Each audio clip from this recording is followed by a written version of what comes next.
Good morning, all of you. Good morning. आपका हमारे YouTube channel पर स्वागत है। कल हमने क्वेश्चन पढ़ लिए थे पिछले वीडियो में। इंक्यूबेशन पीरियड ऑफ डिसीज के कम्युनिटी हेल्थ नर्सिंग के क्वेश्चन लिए गए थे और आज हम 11 नंबर से शुरुआत करते हैं कि ना किसी देरी के। और हाँ, अभी तक आपने हमारा यूट्यूब चैनल सब्सक्राइब नहीं किया है तो आप हमारे यूट्यूब चैनल को सब्सक्राइब कर लीजिए और हमारे क्राइटेरिया को 50 सब्सक्राइब का क्राइटेरिया पूरा कराइए, जिससे कि हम आपको लाइव क्लास पढ़ा सकें। तो क्वेश्चन नंबर 11 से शुरुआत करते हैं बिना किसी देरी के। क्वेश्चन नंबर 11 से क्या है? डिप्थीरिया का इंक्यूबेशन पीरियड कितने दिन का होता है? तो how long is the incubation period of diphtheria? तो इसका राइट आंसर ए सही है। ए 2 से 6 दिन का होता है। 2 से 6 दिन का। Next question number 12।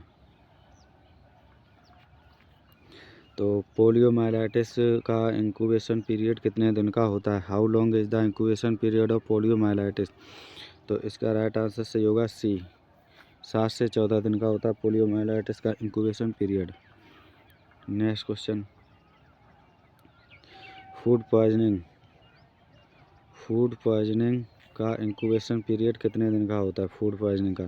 तो how long is the incubation period of food poisoning? तो फूड पॉइजनिंग का इंक्यूबेशन पीरियड होता है वो होता है 1 से 6 घंटे का। राइट आंसर डी सही है। डी राइट आंसर इसका डी सही है। राइट आंसर डी सही है। तो incubation period of food poisoning, तो जो पीरियड ऑफ फूड पॉइजनिंग जो है स्टेप्लोकोकस एयूरियस के द्वारा जो होती है उसका होता है 2 से 6 घंटे का। और बैसिलस सेरेस के द्वारा होने वाली फूड पॉइजनिंग उसका होता है 1 से 6 घंटे का इंक्यूबेशन पीरियड। येलो फीवर का इंक्यूबेशन पीरियड कितने दिन का होता है? नेक्स्ट क्वेश्चन, येलो फीवर का इंक्यूबेशन पीरियड कितने दिन का होता है? How long is the yellow fever incubation period?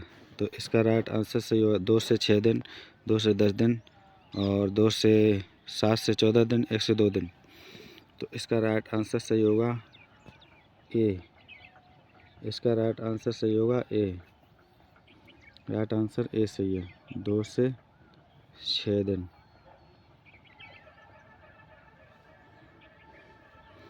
Next, common cold का इंक्यूबेशन पीरियड कितने दिन का होता है? तो how long is the incubation period of common cold? 2 से 7 दिन, 1 से 3 दिन, 7 से 14 दिन, बोथ ए एंड बी। तो इसका राइट आंसर सही होगा बी, 1 से 3 दिन। राइट आंसर सही है ए, 1 से 3 दिन। और हाँ, ये क्वेश्चन सभी नर्सिंग परीक्षाओं के लिए अति महत्वपूर्ण होंगे। NHM CHO, Bihar CHO, UP CHO और Haryana CHO, MP CHO, Rajasthan CHO और staff nurse, nursing officer, CRPF और एम्स नर्सिंग ऑफिसर, नॉरसेट और KGMU लखनऊ, SGPGI लखनऊ, इन RML रेलवे और सभी नर्सिंग परीक्षाओं के लिए ये अति महत्वपूर्ण क्वेश्चन होंगे। इसलिए आप क्वेश्चनों को हल्के में न लें और क्वेश्चनों को ज़्यादा से ज़्यादा रिवीजन करने की कोशिश करें। जितना ज़्यादा आपका रिवीजन होगा उतनी अच्छी आपकी तैयारी होगी, उतना अच्छी आप पेपर कर पाएंगे। इसलिए आप रिवीजन करने में कोई गलती ना करें।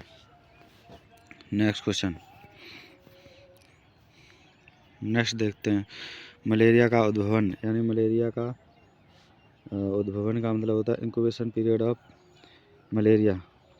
तो ध्यान दें, the incubation period is most cases various 7 से 30 दिन। जो मोस्ट केसेस में 7 से 30 दिन का इंक्यूबेशन पीरियड होता है मलेरिया में एनाफ्लीज मॉस्किटो के द्वारा काटे गए। तो पीबी प्लाज्मोडियम वाइवेक्स जो होता है वो 8 से 17 दिन का होता है और प्लाज्मोडियम ओवेल का जो होता है वो 16 से 18 दिन का होता है। 16 से 18 दिन का होता है incubation period. Malaria Plasmodium falciparum का जो होता है वो 9 से 14 दिन का होता है और प्लाज्मोडियम मलेरिया जो होता है वो 18 से 40 दिन का होता है। प्लाज्मोडियम मलेरियाई जो का इंक्यूबेशन पीरियड होता है 18 से 40 दिन का। और note, incubation period of TB disease has not change and remains a few month to 2 years या वीक टू ईयर्स। तो इंक्यूबेशन पीरियड जो टीबी डिसीज का होता है वो चेंज नहीं होता है, वो रिमेन्स सेम रहता है।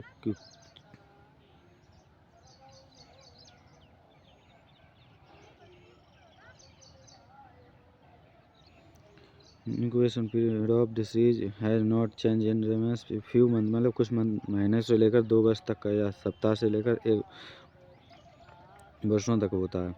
इंक्यूबेशन पीरियड ऑफ एड्स का जो इंक्यूबेशन पीरियड होता है वो 1 से 10 साल का होता है, और जो टीबी का होता है फ्यू मंथ टू 2 years, यानी कि कुछ महीनों से लेकर 2 वर्ष तक या वीक से लेकर ईयर्स सालों तक। और एड्स का होता है 1 साल से लेकर 10 साल तक।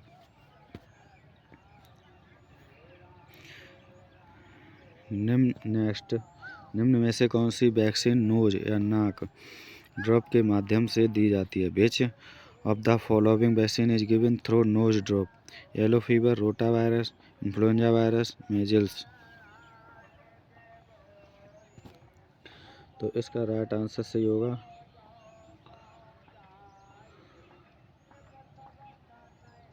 विच of the following vaccine is given through nose drop, जो नोज ड्रॉप के माध्यम से दी जाती है। तो उसका राइट आंसर सही होगा इन्फ्लुएंजा। राइट आंसर सही है C, influenza. Next, influenza incubation period कितने दिन का होता है इन्फ्लुएंजा का? तो 2 से 12 दिन, 2 से 10 दिन, 10 से 14 दिन, 1 से 3 दिन। तो इसका राइट आंसर सही होगा 1 से 3 दिन। इन्फ्लुएंजा का इंक्यूबेशन पीरियड कितने दिन का होता है? तो 1 से 3 दिन का होता है। इसका राइट आंसर सही होगा डी। राइट आंसर डी सही है।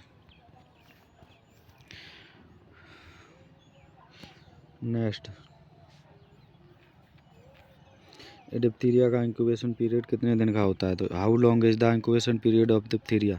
2 से 12 दिन, 2 से 6 दिन, 10 से 14 दिन, 1 से 2 दिन। इसका राइट आंसर सही होगा बी। राइट आंसर सही है बी। डिप्थीरिया का इंक्यूबेशन पीरियड कितने दिन का होता है? तो होता है 2 से 6 दिन का। राइट आंसर बी सही है।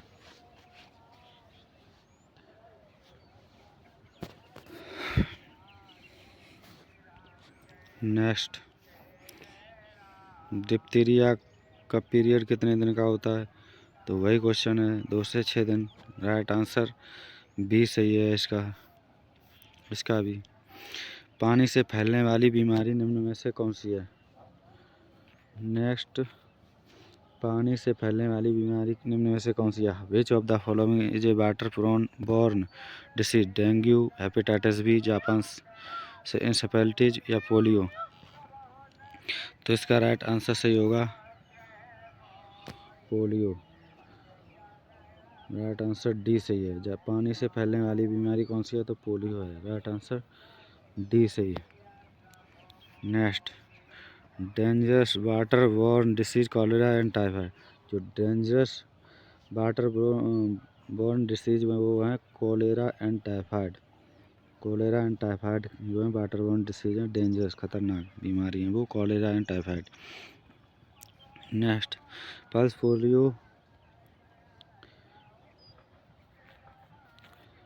पोलियो टीकाकरण के लिए टारगेट ग्रुप क्या है? What is the target group of pulse polio vaccination? 0 से 1 वर्ष, 0 से 2 वर्ष, 0 से 4 वर्ष, 0 से 5 वर्ष। तो इसका राइट आंसर सही होगा डी। राइट आंसर डी सही है, 0 से 5 वर्ष। राइट आंसर डी सही है डी राइट आंसर सही है डी। पल्स पोलियो टीकाकरण के लिए टारगेट ग्रुप जो है 0 से 5 वर्ष का है, 0 to 5 year. Pulse polio immunization programme was launched in India 1995। Pulse polio immunization programme launch किया गया था इंडिया में, वो 1995 में किया गया था। नेक्स्ट, सोशल डिसीज के रूप में किस बीमारी को जाना जाता है? सोशल डिसीज के रूप में which disease is known as social disease? Social disease के रूप में किस बीमारी को जाना जाता है? किस डिसीज को जाना जाता है? तो कॉलरा, डिस्नेस, लेप्रोसी या डिप्थीरिया? तो इसका राइट आंसर सही होगा लेप्रोसी।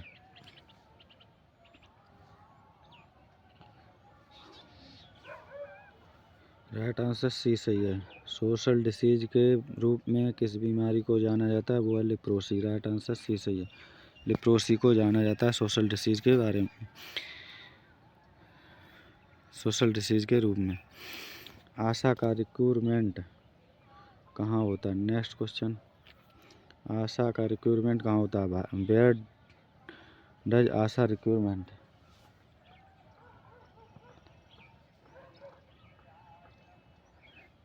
ICDS में, NUHM में, NRHM में, इनमें से कोई नहीं। तो इसका राइट आंसर सही होगा सी। राइट आंसर सी सही है, सी। आशा का रिक्वायरमेंट जो होता है वो NRHM में होता है, NRHM में। नेक्स्ट, एक आशा कितनी जनसंख्या को कवर करती है? तो how much population does Asha cover? How much population does a Asha cover? 100, 500, 1000, 5000? तो इसका राइट आंसर सही होगा 1000 पॉपुलेशन को।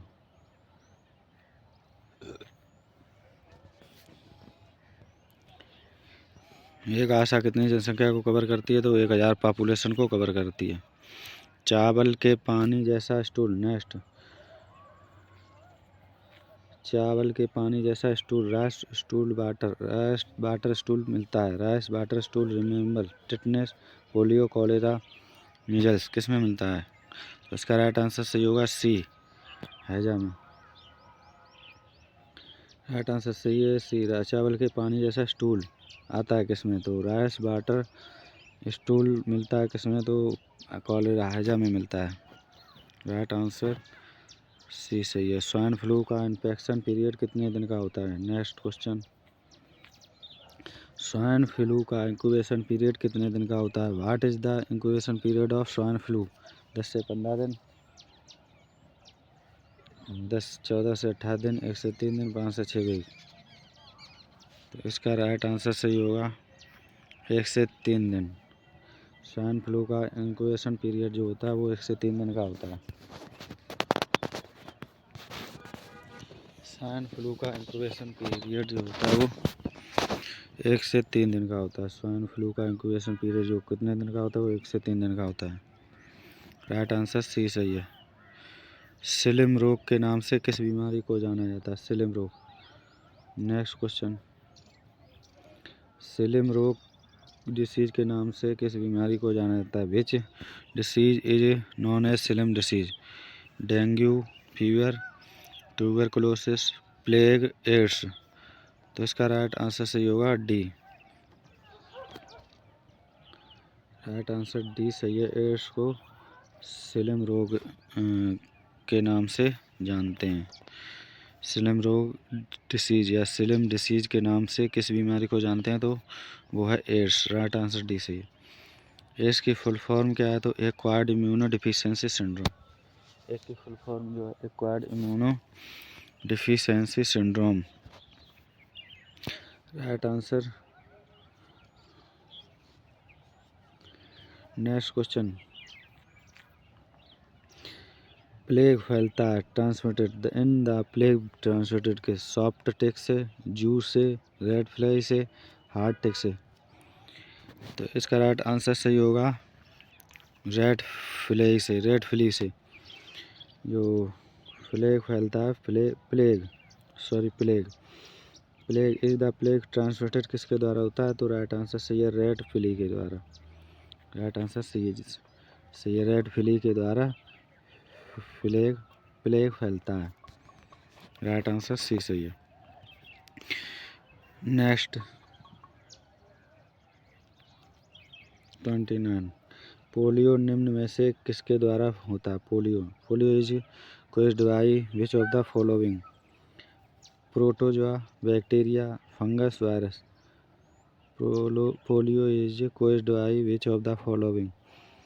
तो प्रोटोजोआ, बैक्टीरिया, फंगस, वायरस। तो इसका राइट आंसर सही होगा डी। जो पोलियो फैलता है वो वायरस के कारण फैलता है, वायरस के द्वारा। राइट आंसर डी सही है, राइट आंसर डी। पोलियो निम्न में से किसके द्वारा फैलता है? तो विषाणु, वायरस के द्वारा। नेक्स्ट क्वेश्चन, परिवार नियोजन के में काम आने वाली धातु कौन सी है? परिवार नियोजन में जो काम आती है वो कौन सी धातु है? Silver, aluminium, copper, iron. जो what is the metal used in family planning? Family planning में जो धातु काम आती है वो कौन सी धातु है? तो उसका राइट आंसर सही होगा सी, कॉपर। राइट आंसर सही है सी, कॉपर। जो कॉपर धातु यूज की जाती है, कॉपर। राइट आंसर डी, सी सही है। MTP एक्ट कब पारित हुआ है? नेक्स्ट क्वेश्चन, MTP एक्ट कब पारित हुआ था?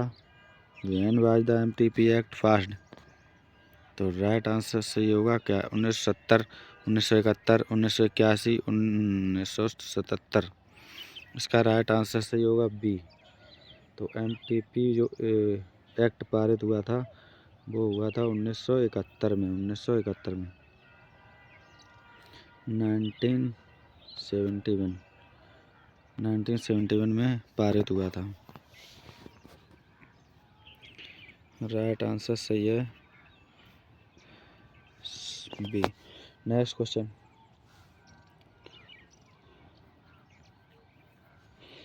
मेडिकल टर्मिनेशन ऑफ प्रेगनेंसी संशोधन बिल 2020 के अनुसार गर्भपात की अवधि 20 सप्ताह से बढ़ाकर कितने सप्ताह कर दी गई है?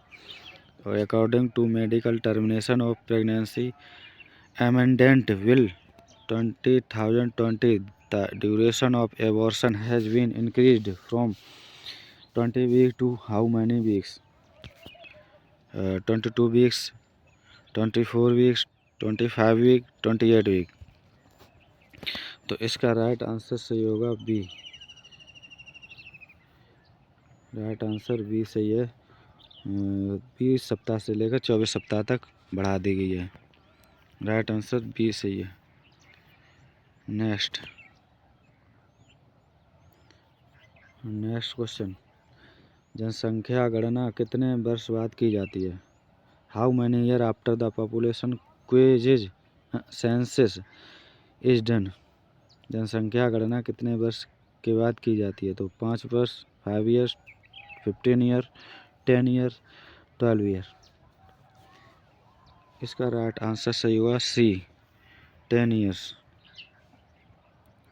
राइट आंसर सही है सी, 10 ईयर्स के बाद जनसंख्या की गणना की जाती है। राइट आंसर सी सही है। नेक्स्ट, ये क्वेश्चन सारे क्वेश्चन आए हुए हैं। एक बार नहीं, हम 10 बार नहीं 100 बार कहेंगे, ये क्वेश्चन सारे आए हुए हैं। इसलिए आप इन क्वेश्चनों को ज़्यादा से ज़्यादा रिवीजन कीजिए, जिससे कि आपको ये क्वेश्चन कंठस्थ हो जाए और ये क्वेश्चन हूबहू शक्ल में रखे जाएंगे एग्जाम में। इसलिए इन क्वेश्चनों को आप बार बार रिवीजन करिए, जितना हो सके उतना रिवीजन कीजिए। नेक्स्ट क्वेश्चन, और हाँ, अभी तक आपने हमारे YouTube चैनल को सब्सक्राइब नहीं किया तो आप हमारे चैनल को सब्सक्राइब कर लीजिए जल्दी से जल्दी, और साथ में बेल आइकन वाली घंटी को प्रेस कर दीजिए, जिससे कि आपके पास नए से नए डेली वीडियो का अपडेट मिलता रहे। वेरिसेला जोस्टर से होने वाली बीमारी कौन सी है? The disease caused by varicella zoster is malaria, diphtheria, small pox, chicken pox. तो इसका राइट आंसर सही होगा डी। वेरिसेला से होने वाली बीमारी का नाम जो है वो है चिकन पॉक्स। वेरिसेला जोस्टर से होने वाली बीमारी जो कौन सी है वो है chicken pox. Right answer D सही है। और बेरी ओला से होने वाली बीमारी है वो स्मॉल पॉक्स।